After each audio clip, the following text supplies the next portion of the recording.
Fala comigo, pessoal, sejam bem-vindos a mais um vídeo aqui do canal. Falaremos hoje sobre tecnologia. Se você tem visto as notícias da Nvidia recentemente subindo o valor de mercado, você tem visto sobre a Broadcom, outra empresa de semicondutores, subindo muito seu valor de mercado, investimentos massivos em tecnologia de inteligência artificial dentro de todos os aspectos das grandes techs aí, se a gente pegar Amazon, Microsoft, Meta, Alphabet, Tesla, enfim, as grandes e maiores empresas de tecnologia do mundo têm cada vez anunciado pacotes mais relevantes de investimentos massivos. Recentemente falei sobre isso aqui no canal. A Apple anunciou um plano de investir 500 bilhões de dólares para os próximos anos em infraestrutura para tecnologia de inteligência artificial.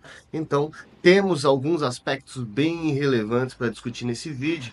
Por isso que eu quero trazer dois ativos que pouca gente conhece, que tendem a se beneficiar de toda essa escala para o futuro de investimento em infraestrutura para poder dar conta de todos os aspectos relevantes a toda essa abordagem de inteligências artificiais generativas, que são as LLMs, estamos falando de ChatGPT, Claude, DeepSeek, toda essa parnafernália, inclusive não só, lógico, de inteligências generativas, estamos falando das futuras inteligências artificiais verticais que vão resolver problemas específicos, estamos falando de processamento também em nuvem, de tudo aquilo que a gente faz hoje que está sendo guardado na nuvem. E existe também um aspecto bem relevante para frente, se a gente analisar, em relação a como todas essas big techs vão continuar disputando poder. E aí a gente tem uma guerra comercial entre China e Estados Unidos, uma guerra que envolve tecnologia, muitos falam em nova Guerra Fria. Aliás, já discuti sobre isso aqui no canal também. Se você ainda não é inscrito aqui, tem um botão aqui embaixo, se inscreve. Se você ainda não está inscrito, você é maluco, que tem muito conteúdo de valor. A gente fala sobre investimentos, mas a gente fala de coisas mais aprofundadas. Eu trago um pouquinho da minha visão sobre tudo aquilo que eu vejo que as pessoas negligenciam aí fora. Minha missão aqui é muito clara, mostrar para vocês como realmente esse mundo funciona e o que é melhor de fato para a carteira de investimento de vocês e, claro, para a vida de vocês. Então já deixa o like aqui no vídeo, você já percebeu que esse vídeo vai ser bem interessante, então deixa o like, ative as notificações, tá bom? Bom, vamos lá, vamos falar sobre dois ativos que pagam aluguéis para os seus donos, para os seus sócios, tanto majoritários quanto minoritários na Bolsa de Valores. Estamos falando de dois REITs que constroem infraestrutura para data centers. O que isso significa? Que são REITs com imóveis muito específicos. Tem a parte de infraestrutura elétrica, infraestrutura tecnológica, tem segurança de rede, tem, claro, toda a parte de cabeamento de rede também. São REITs específicos para poder atender demanda de data center que tem sido cada vez mais demandada. Se a gente pegar, por exemplo, a Nvidia, ela tem projetado chips novos para construção de GPUs, que são aquelas placas de processamento gráfico que a gente estava acostumado nos jogos e agora são utilizadas também para inteligência artificial e serão demandadas, também falando sobre isso aqui no canal, serão demandadas principalmente para a parte de carros que vão dirigir sozinho, que já dirigem sozinho. Você precisa de uma tecnologia avançada para você conseguir cruzar dados nas ruas, porque imagina assim, um carro que tem um sistema de full self-driving como a Tesla, ela demorou mais de uma década para conseguir mapear todas as ruas nos Estados Unidos. E aí você precisa de chip ultra tecnológicos que cruzem dados para que esse carro ele erre o mínimo possível ou que ele não erre, tá? Então você vai precisar de uma demanda para GPU também. Você vai ter uma demanda para GPU também, você vai ter que ter uma oferta equivalente. E aí não adianta você desenvolver chip para cacete, não adianta você ter a TSMC, que também já falamos sobre ela aqui no canal, fazendo chip para cacete, entregando muito chip, os chips ultra tecnológicos com 3 nanômetros, chegando a 2 nanômetros, se você não tiver uma infraestrutura de rede que seja capaz de dar subsídio para toda essa tecnologia. Você precisa do hardware, você precisa do físico. Né? Se você tem coisas hoje na nuvem, se você guarda suas coisas, suas fotos no iCloud, ou se você guarda seus documentos no Drive, é importante que exista uma infraestrutura de hardware equivalente que dê suporte para tudo isso, tá? Então, assim, no dia que as máquinas dominarem o mundo, você vai lá e desliga a tomada. Brincadeira. É, essa piada é muito ruim, né? Meu Deus. Mas vamos lá, voltando. Então, assim, qual que é o intuito disso tudo que eu tô falando? Vocês entenderem qual que é a importância desses dois REITs que a gente vai colocar aqui. Porque imagine que a Nvidia está subindo o seu valor de mercado. Tudo bem, Thiago, recentemente caiu, a gente falou sobre isso no último vídeo. Por que que caiu, a gente explicou também. Natural, o mercado ele tem momentos de realização, qualquer tipo de notícia que vem abaixo do que ele quer, o mercado penaliza, natural, tá? Ainda mais empresas que estão com valuation tão esticado assim como a Nvidia tá. Só que existem empresas periféricas que dão uma infraestrutura, dão o suporte necessário em paralelo, que vão também é, precisar se desenvolver, vão precisar de investimentos massivos, vão precisar entregar mais infraestrutura e vão crescer o seu valor de mercado junto. Os investidores também vão colocar o dinheiro junto. Lembra da corrida do ouro? Quando você teve lá na Califórnia, descobrimento de muito ouro. E aí quem vendeu calçadinhos para os funcionários que trabalhavam nas minas de ouro ganhou muito dinheiro. Então assim, você tem um paralelo ali, o mercado primário cresce, o mercado secundário ao redor vai crescer também. Então é assim que funciona. Então esses REITs de data center, eles tendem a ter como é que eu posso dizer? Eles tendem a entregar um crescimento no longo prazo também, porque eles vão ser cada vez mais demandados. As principais empresas de tech no mundo precisam dessa infraestrutura de refrigeração que eles têm, de segurança cibernética, enfim, parte elétrica, infraestrutura de rede, de localização para você colocar o seu data center, que a gente chama de colocation, né? Alguns desses REITs, eles possuem um espaço específico para a empresa só ir ali naquele espaço colocar ali a infraestrutura dela para funcionar o data center dela. Bom, vamos lá, expliquei, fiz uma breve explicação inicial, agora vamos para o conteúdo propriamente dito. Vou colocar o óculos, vai ficar meio cegueta. Então eu vou pegar aqui a apresentação dos Digital Route. Só para vocês terem noção, os principais 20 clientes dele estão a Oracle, IBM, o próprio Equinix, que é o segundo REIT que a gente vai falar aqui hoje, a Meta, AT&T, a Comcast, JP Morgan Chase, Morgan Stanley. Vocês estão vendo que são gigantes do mercado americano que utilizam a infraestrutura de data center do Digital Route, que é o nosso primeiro reach aqui desse canal, aqui desse vídeo, na verdade. O Digital Route é o seguinte, pessoal. Ele é um reach que ele possui infraestrutura de data centers. Ele disponibiliza os data centers e as empresas utilizam esses data centers para poder armazenar ali seus dados, colocar toda a sua capacidade de software, né? E o Digital Route, ele tem parceria com as principais empresas do mundo. E aí o que ele disponibiliza? Ele disponibiliza espaços para que a empresa ou coloque o data center dela ou que ela utilize os data centers do Digital Route. Basicamente isso. Aí ele disponibiliza uma infraestrutura de rede que tenha um cabeamento robusto, que tenha, claro, segurança ao redor, porque essas empresas elas têm dados sensíveis. Também tem uma cibersegurança, uma segurança de rede, uma segurança tecnológica para não ter invasão. Isso é um dos aspectos que são relevantes quando a gente analisa um reach desse porte. Ele disponibiliza também uma infraestrutura elétrica que seja muito interessante, não pode ter queda de energia. Tudo isso que eu estou falando para o Digital Red serve para o Equinix também, que é o nosso segundo reach aqui, que a gente já vai debater se ele é bom ou ruim, tá? Mas falando do Digital Route agora, imagina que você tem uma infraestrutura tecnológica fodida, você é uma Alphabet da vida, você é uma Oracle, você é uma Meta, e você precisa de segurança elétrica para isso, porque pô, se cair a energia elétrica, você precisa de grandes geradores de energia, e o Digital Route ele disponibiliza tudo isso, tá? Bom, se a gente pegar aqui a base de clientes dele, é bem diversificada. A gente tem a parte de nuvem com 38%, tem a parte empresarial com 9%, a parte financeira, como por exemplo JP Morgan aqui, com 12%, de conteúdo 15%, IT, que eles falam, com 11%, e a gente está falando aqui ó, com pelo menos metade desses clientes, desses consumidores de base ali, os customers, estamos falando dos principais parceiros, né, que utilizam os serviços do Digital Red, 48% está classificado pelas agências como investment grade, ou seja, com grau de investimento, com uma qualidade de crédito alta. Tá?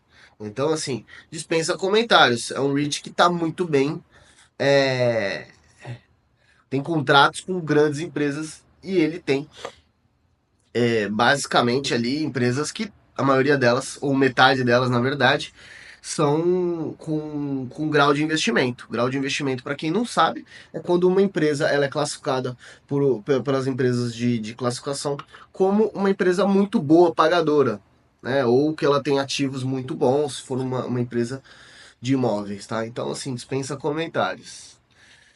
Outro ponto que é importante a gente analisar, ó,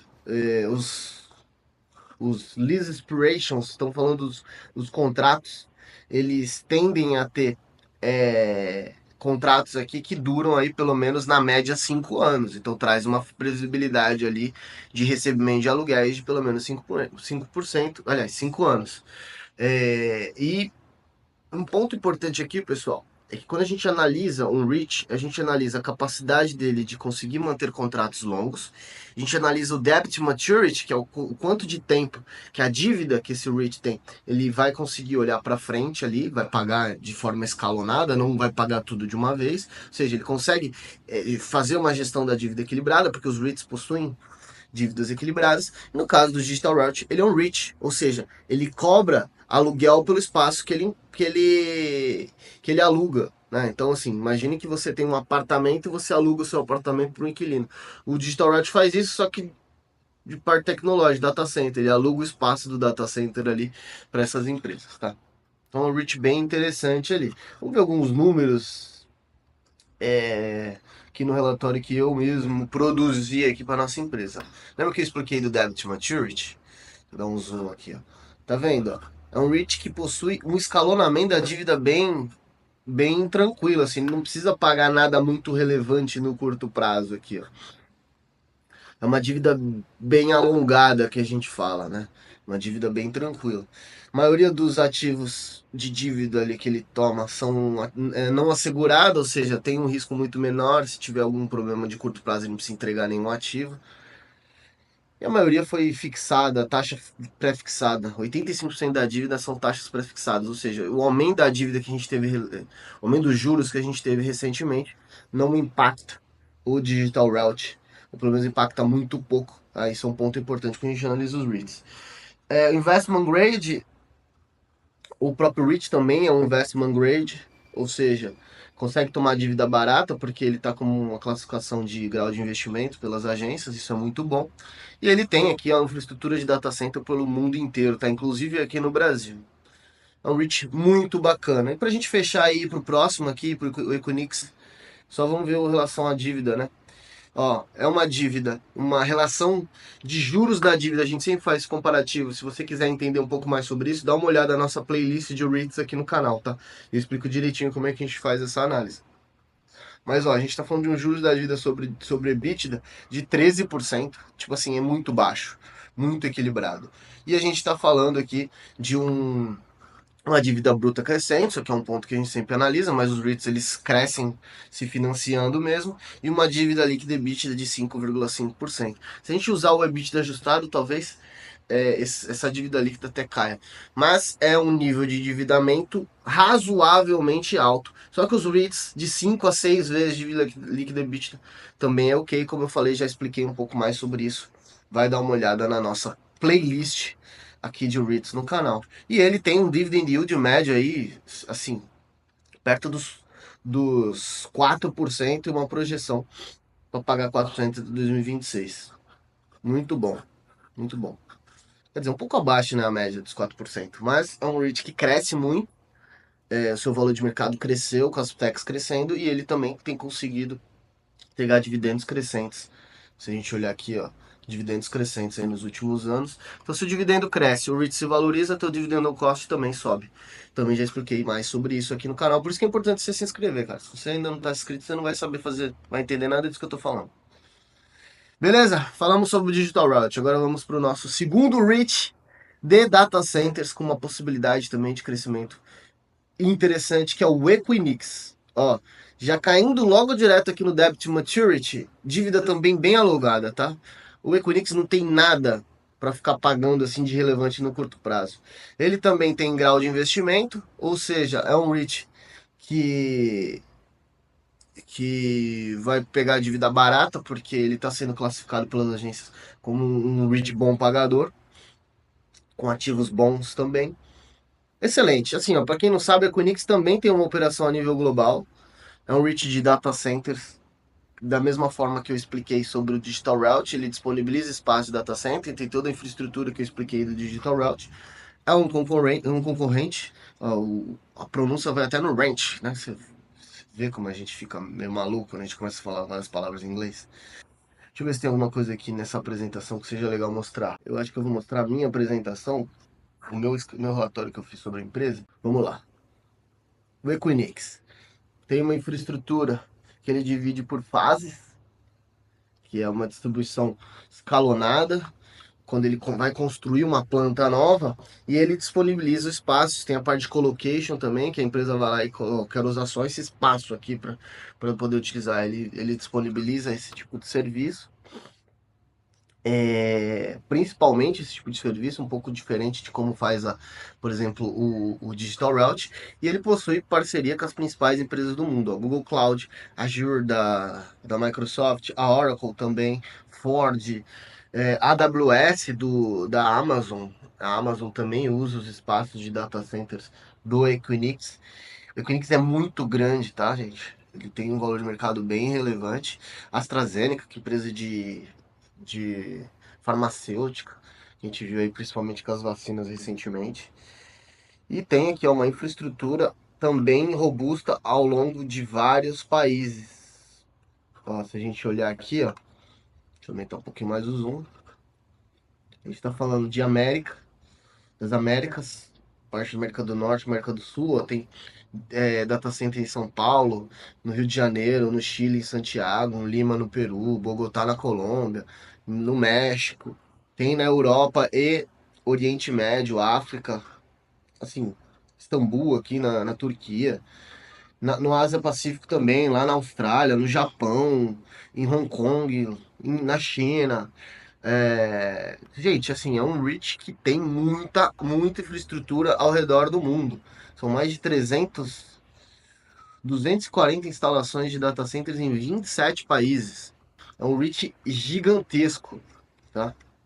Gigantesco. Deixa eu pegar aqui só a dívida para a gente ver como é que tá a dívida dele aqui, para vocês entenderem nível de endividamento, parte de escalonamento de dívida. Parte de escalonamento de dívida também tranquilo, como a gente mostrou.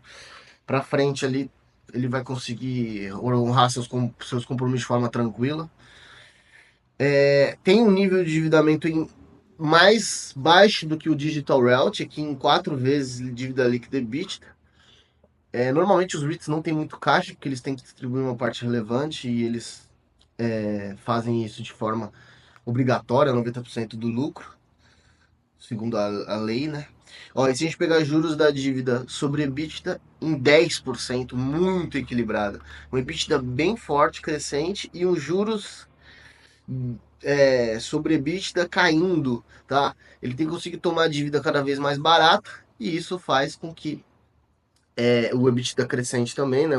A parte operacional. Então faz com que o REIT consiga pagar suas coisas aí, seus encargos da dívida de forma muito tranquila e cada vez impactando menos no resultado operacional, tá? Então falando sobre Digital Route, o Equinix deu uma pincelada ali para vocês entenderem um pouco sobre esse mundo aí, falando sobre Nvidia no começo, a importância da TSMC também, que produz os chips.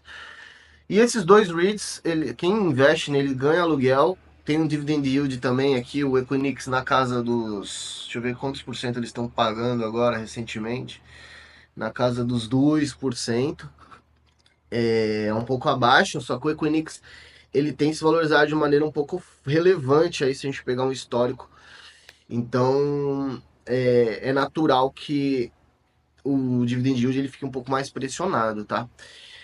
Mas aí, como eu expliquei já em vários outros conteúdos aqui, o dividend on cost é o que importa pra gente, não o dividend yield. Porque o que importa é o quanto que essa empresa ela vai continuar crescendo em distribuição de dividendos e o quanto ela vai se valorizar, tá? E normalmente empresas americanas pagam dividend yields mais baixos mesmo, né? Já que as empresas elas costumam ganhar valor de mercado. Tá? Então falando sobre Digital Route e Equinix, são bons cases para vocês estudarem, existem riscos embutidos, porque esse mercado de tecnologia, ele é muito variável, ele é muito volátil, então esses REITs eles podem em algum momento sofrer também, como a gente viu recentemente, sim, acontecer.